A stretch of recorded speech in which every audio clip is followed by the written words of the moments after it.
She threw a luxury party for our mom and charged everything to my name. Left me with a massive debt, like my name meant nothing.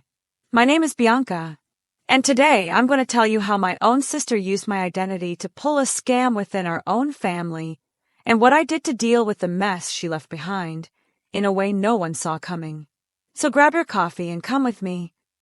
No invitation, no warning, just a cold notification. Purchase approved. $2,880, buffet delicia de vivre. My stomach twisted instantly. I was at work, headphones on, finishing a report when I saw the alert pop up on my phone. My fingers went cold. I hadn't made that purchase. I didn't even know there was a party. I stood up and walked straight to the restroom. I needed air. Silence. Something that would make sense. But inside, that old feeling came rushing back. A mix of fear and disbelief. I hadn't touched debt in years. I fought hard to clean my name. And now this. A charge that big on my card. Without me knowing. My heart pounded like it wanted out of my chest. I called the buffet right away. The receptionist, way too cheerful, answered. "Oh, of course, Mrs. Bianca. Everything's confirmed for Saturday. Your sister handled it all so sweetly, but it was you who finalized everything. Your signature's on the contract." I nearly dropped the phone. The room spun. "Sorry, what did you say?" "I confirmed it." She said yes. Signature, documents, all under my name. Except I never signed anything. I left work early that day. Didn't even wait to clock out. I needed proof. Something to reassure me I wasn't losing my mind. I tore through emails, statements, anything I could find. And there it was, an email from the buffet with a PDF attachment. My name. My digital signature. But it wasn't mine. It was forged. And once again, all signs pointed to her. The one who smiles in every family photo. The perfect sister. Vanessa always had a flair for the dramatic. Grand gestures. Expensive gifts. Public surprises. Over-the-top hugs. And me. I was the quiet one. The one who remembered birthdays with handwritten notes and small tokens. The one behind the camera during family pics. The one rarely mentioned when the thanks went around. But now I was center stage. Not as the guest of honor, but as the one footing the bill. I stared at my phone screen for what felt like forever. The party was 3 days away. And of course, my mom had no clue. She deserved a celebration. She always did. A strong woman who raised 2 daughters with her bare hands. But at the cost of another debt in my name. That's not a tribute. That's cruelty. And worse, it was deliberate. Planned. My sister didn't make a mistake. She knew exactly what she was doing. Memories came rushing back like icy wind. All the times I put things on my card for her. The "I'll pay you later" promises. The strategic silences. The last debt I paid off was for her grad school. Took me 2 years to climb out of that hole. I swore to myself I'd never be used again. But here I was, being used once more, and this time with a forged signature. I thought about calling her, but something in me said no. Stay quiet. Be strategic. I needed time. A plan. I didn't want a screaming match. I wanted her to feel the weight of what she'd done. More than that, I wanted her to know that I wasn't easy to use anymore. That the old doormat sister was gone, and in her place was someone who had learned, the hard way, how to stand up for herself. That night, I sat on the floor in the dark, the only sound in the room coming from the fridge humming softly. My eyes were dry, but my mind was a storm. I didn't know how this would end. But one thing was clear. I wasn't going to pay that bill. Not this time. Never again. The next day, the family group chat was buzzing. Literally. Celebration stickers, cake emojis, videos of the party venue being set up. Mom is going to freak out. Vanessa wrote, with a selfie next to a big golden sign that read Dream Party. I watched it all in silence.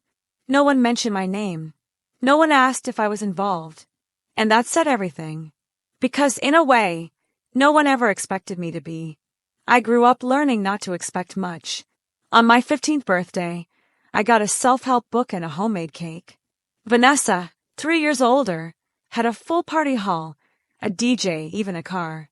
When I asked why, I heard, "Things are just better financially now, sweetie." But even after things got better, the rules never changed. I stayed the one who asked for little, the one who always said thank you, the one who never caused trouble, the one who was forgotten. Maybe that's why I stayed quiet for so long, afraid of sounding ungrateful, afraid of sounding dramatic. But honestly, in that moment, I felt just one thing: rage. Cold, controlled rage that pulsed deep in my chest. Because it wasn't just about money, it was the symbolism. Yet another chapter where I was background noise in my own story, where she got the spotlight and I got the bill. That afternoon, I went to the buffet. I needed to see it with my own eyes. The hall was mid-setup, balloons in shades of pink and gold, a central dessert table, staff walking around with clipboards. "Can I help you?" a cheerful woman asked. I stepped closer and told her my name. Her face lit up. "Oh, of course. The younger daughter, right? The one paying for everything." I didn't say a word, just smiled faintly. I stood there for a few minutes, taking in the scene, a party where I was the invisible sponsor. On the way back, I pulled over and cried. A dry kind of crying, from the throat, not the eyes. I didn't want to ruin anything. I didn't want to cause drama. But I also couldn't let this slide. I had a right to my limits, and I'd already passed every single one of them for this family, especially for Vanessa, who turned everything into a performance, even other people's pain. I got home and started gathering evidence. Screenshots, emails, texts. I documented everything. Then I spoke to a lawyer I knew. She didn't hesitate. "That's identity fraud. You can press charges. And you should." My stomach turned. I'd never imagined taking legal action against family. I was raised to keep the peace, no matter the cost. But peace isn't staying quiet in the face of injustice. Peace is justice, without having to scream. Vanessa called that night. I picked up on the second ring. "Girl, did you see how beautiful the party is turning out?" she said, excited. "Yeah, I saw it." Silence. She expected me to be impressed, to praise her. "So, about the payment, you got the buffet email, right?" I took a slow breath. "I did. I've already passed everything on to my lawyer." The silence shifted. Heavier now. You could almost hear her heart drop. "You're kidding, right?" she whispered. "No, Vanessa. The joke was yours, and I'm done being the punchline." I hung up before she could respond, and for the first time in a long, long time, I slept through the night. It felt like I had found a part of myself I didn't even know was missing. Saturday morning came with skies that were just too blue, the kind that almost feel like they're mocking you. The city buzzed with excitement, and so did I. The party was set for 6 p.m., and everyone expected me to show up with a big smile, like I didn't know a thing. But I knew. I knew every detail. I knew who pretended to be me. I knew who counted on my presence to close the curtain on their performance. But this time, I wasn't part of the act. I was the twist in the plot. I thought 1,000 times about not going. Part of me wanted to disappear. Another part wanted to just watch it all from a distance, like a detective observing the guilty act. But something stronger pulled me in. I needed to go for myself. Not to smile, not to pretend, but to face it. For the first time, I wanted to look into the eyes of people who always saw me as a background character and show them that something had changed. That I had changed. I got there 15 minutes early.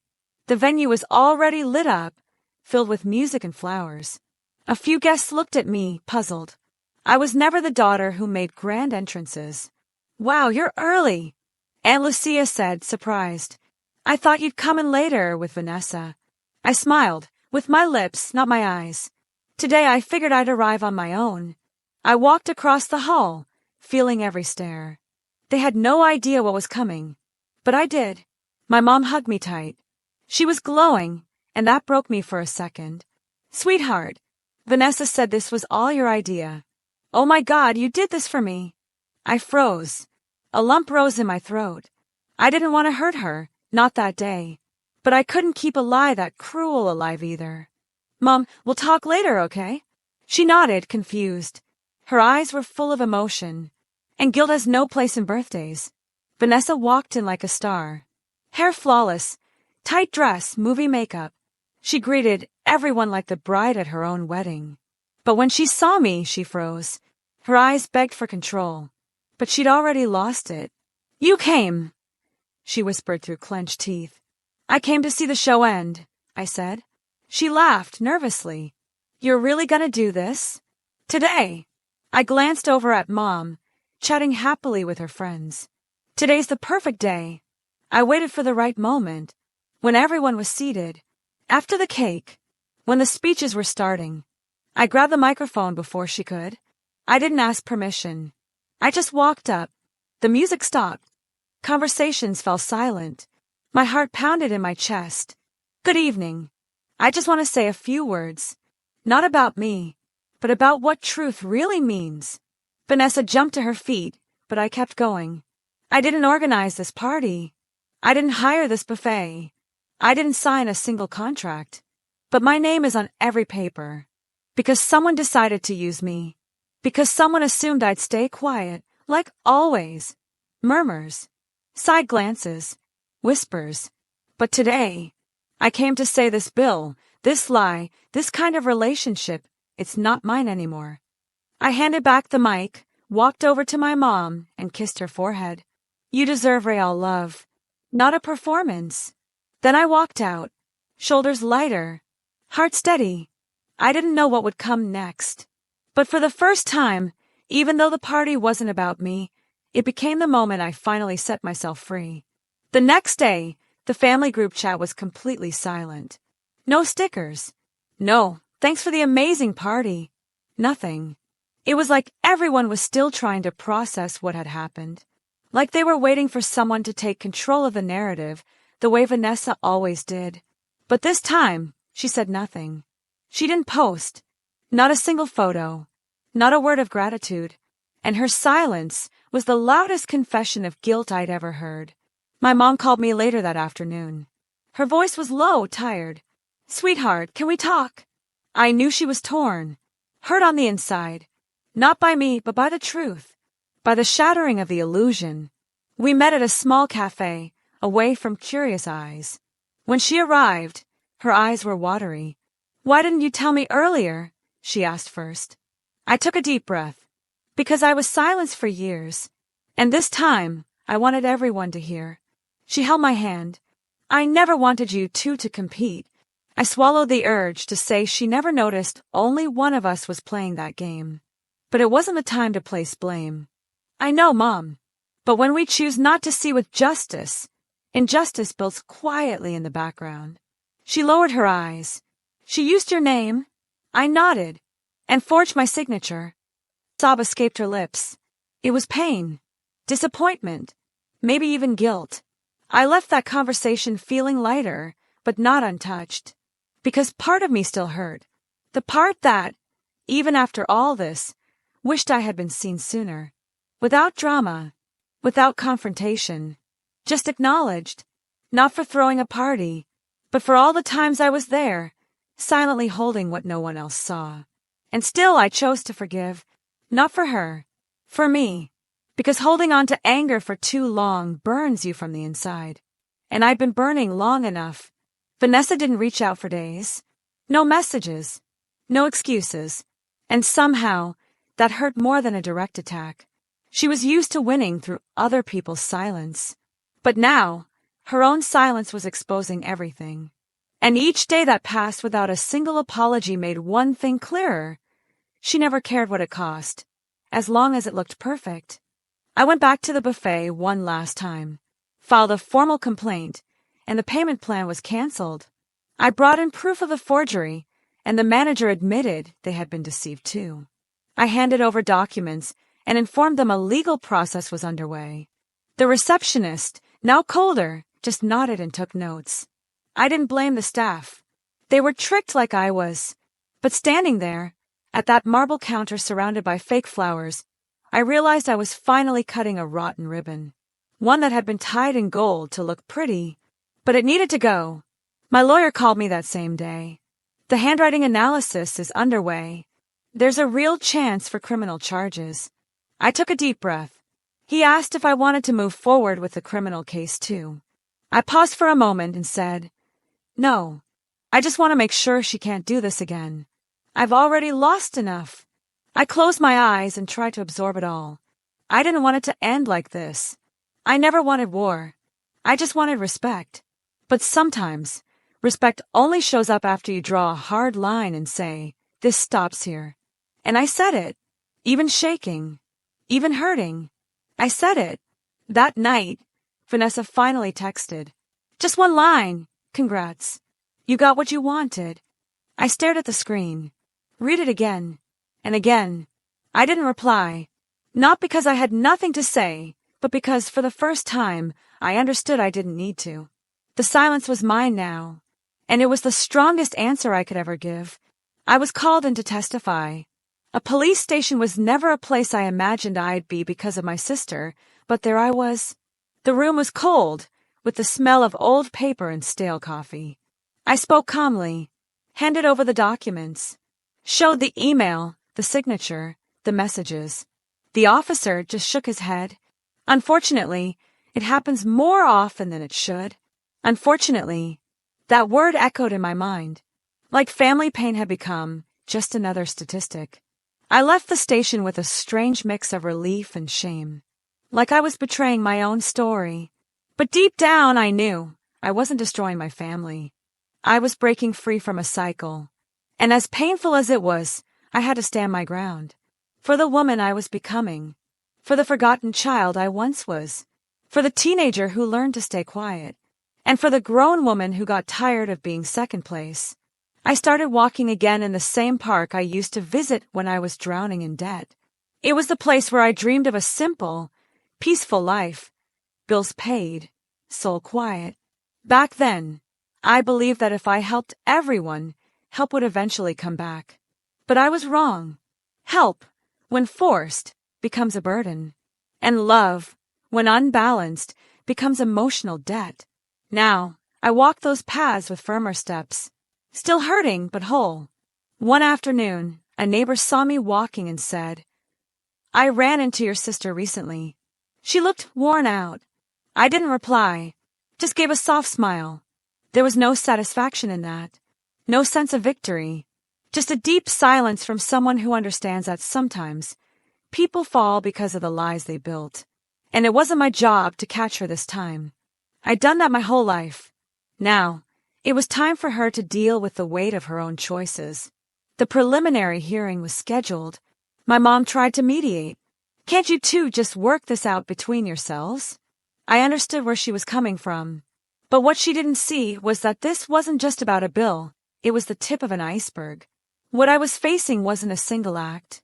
It was a lifetime of omission, silence, and convenience. "Mom, I'm trying to work it out. For me. For my truth. And that's love too." I started seeing my name differently. I'd never realized how heavy it was. Bianca. So ordinary, so forgettable, so easy to use. But now it belonged to me again. And it carried a story of resistance. I opened a new account, got a new card, changed my passwords, reset my registrations. It felt like shedding old skin. A slow, administrative rebirth, but one that meant everything. The woman I was before that party no longer exists. Some people pulled away. Friends of my sister who said I had overreacted. That family forgives, and it's just money. Hearing that hurt, but it didn't shake me anymore. I had learned to tell the difference between love and convenience, and to recognize that anyone who asks you to stay silent in the face of injustice never truly cared for you. I wasn't looking for an audience. I was looking for truth. And truth scares those who survive on appearances.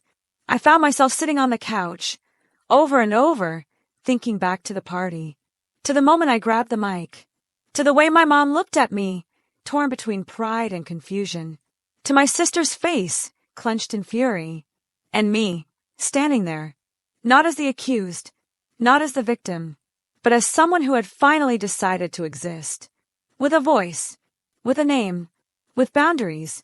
For the first time ever, I was the author of my own story, and I wasn't giving that role back to anyone.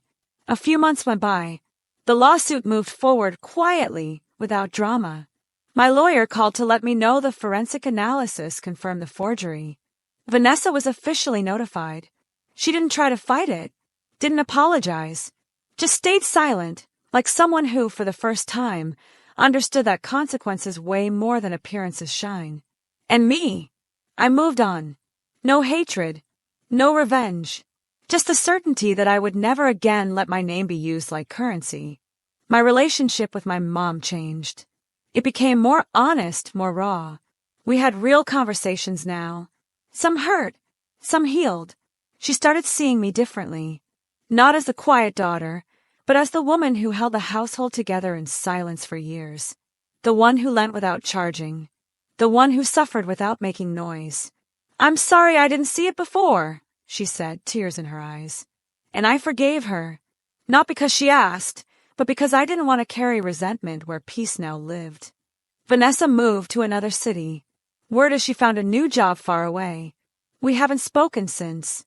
Sometimes I wonder if she misses anything. The family, the false throne built on borrowed praise. But I always come back to the present.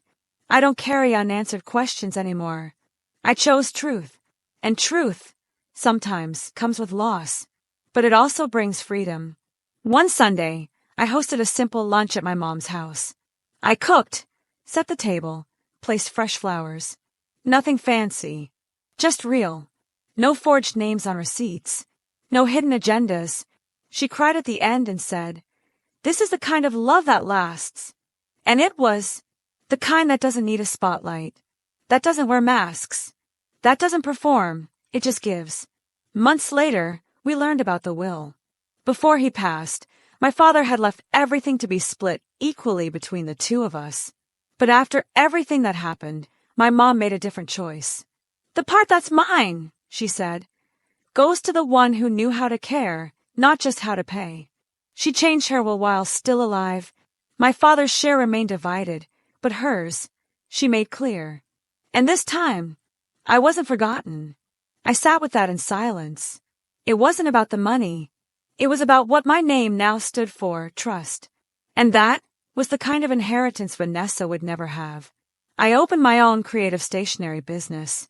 Small, honest, something that was entirely mine. Every label, every printed name, felt like sealing a new chapter. A chapter where my name was finally in the right hands, mine. No more debts tied to others. No more weight of fixing what wasn't mine to break. It was a new beginning. And every client who signed my name properly, no tricks, no lies, reminded me of what I'd built. Through struggle, through pain, but with dignity, I was no longer the invisible daughter. I was the woman who had the courage to show up, even when it cost me everything. From time to time, I still get invited. To birthdays, to family events. I don't always go. I don't always want to. But when I do, I show up without guilt, without shame. I bring presents. Mine. Whole. Steady. Carrying no debts. Not financial, not emotional. And for me, that's worth more than any expensive gift. People sometimes ask if I still think about her. I do. Not with anger, not with longing, but with a strange kind of compassion. Because I know what it's like to want to be seen at any cost. But I've learned to be seen without shouting, without pretending. And that's a lesson she may never learn. And you know what? I truly hope one day she does. Because the day she looks in the mirror and finally sees herself without the mask, it's going to be the hardest day of her life. But maybe, just maybe, it'll be the first real one. If you enjoyed this story, don't forget to like the video. And if you want to help us out, you can buy me a coffee. The link is in the first pinned comment. Every cup helps me keep bringing you new stories. See you there.